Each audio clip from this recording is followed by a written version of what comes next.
Hello friends and very warm welcome to Chiki's Biology another video. In this video today we will discuss about biology graduates and post graduates को सबसे ज़्यादा salary कहाँ मिलती है, इस पे आज हम लोग इन डिटेल बात करेंगे। तो आप लोगों को मैं बता देना चाहता हूँ कि सबसे ज़्यादा जो सैलरी मिलती है वो रिसर्च में मिलती है, उससे कम सैलरी हॉस्पिटल्स में मिलती है, उससे कम सैलरी फार्मा कंपनीज में मिलती है, उससे कम सैलरी एकेडमिक्स में मिलती है और सबसे कम सैलरी जो मिलती है वो फूड इंडस्ट्री में मिलती है। बट जो फार्मा कंपनीज की जो जॉब्स होती हैं और जो हॉस्पिटल्स की जॉब्स होती हैं, इसमें आप लोगों को यहाँ पे जानना ज़रूरी है कि हॉस्पिटल्स की जो जॉब होती हैं उसमें स्टार्टिंग में आप लोगों को अच्छी सैलरी मिलती है अगर हम लोग उसका कंपैरिजन फार्मा कंपनीज के साथ में करें।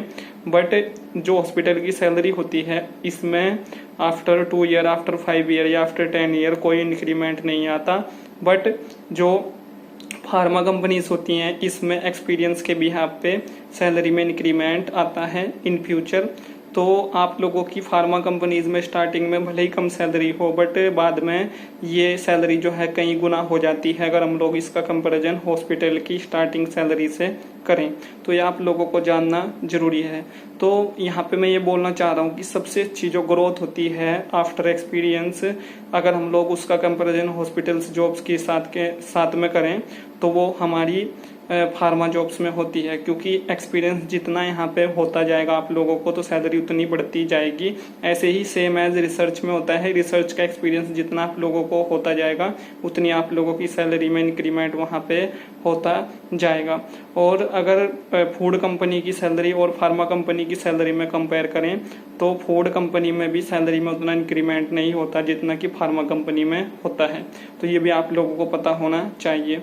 और एकेडमिक्स में जो है सैलरी अच्छी मिलती है और इस सैलरी का कंपेयर अगर हम लोग फार्मा कंपनी की जॉब के साथ में करें तो फार्मा कंपनी में अच्छी सैलरी जो है मिलती है इन फ्यूचर एक्सपीरियंस गेन करने के बाद। एकेडमिक्स में स्टार्टिंग में जो सैलरी होती है उसमें थोड़ा थोड़ा इंक्रीमेंट होने के बाद जो है सैलरी फिर भी उतनी अच्छी नहीं हो पाती जितनी कि फार्मा कंपनीज में हो जाती है।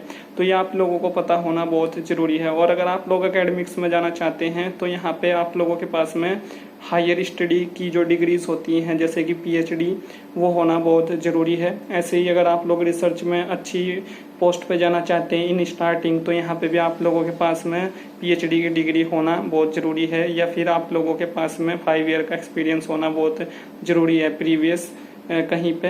अगर आप लोग जो हैं रिसर्च में रहे हैं तो आप लोगों को ये पता होना बहुत ज़रूरी है। So thank you friends, thank you for watching and do subscribe the channel for upcoming videos and latest updates. और आप लोगों को ये जानना है कि सबसे अच्छी सैलरी इन सभी में से अगर मैं एक लाइन में बताऊँ वो हमारी